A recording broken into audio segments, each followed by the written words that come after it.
बिस्मिल्लाहिर्रहमानिर्रहीम। ये कोई आम शख्स नहीं, ये प्रेसिडेंट ऑफ इस्लाम, तुर्की का सदर और खिलाफत इस्लामिया का हकीकी वारिस रजब तैयब उर्दगान है। ज़रा सुनिए इसकी तिलावत कलाम मुजीद।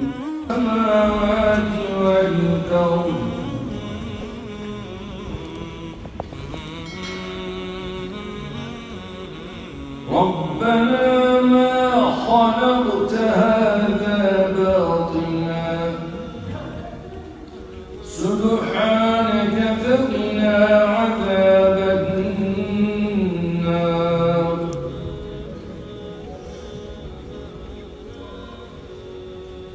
ربنا إنك من تدخل النار فقد أخزيته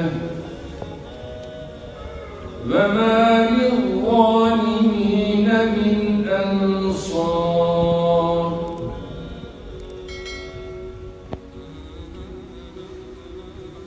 ربنا إننا سمعنا مناديا ينادي للإيمان أن آمنوا بربكم فآمنا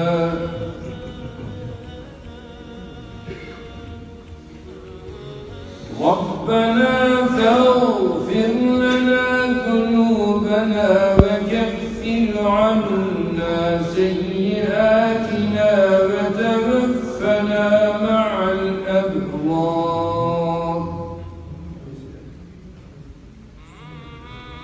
पूरी दुनिया में फैली रसूलुल्लाह सल्लल्लाहु अलैहि वसल्लम की उम्मत का दर्द रखने वाला ये लीडर कुरान मुकद्दस की इस कदर तिलावत फरमाता है, सुनने वालों के दिल सहम जाते हैं और अल्लाह की आयत सुनकर उनका ईमान बढ़ जाता है।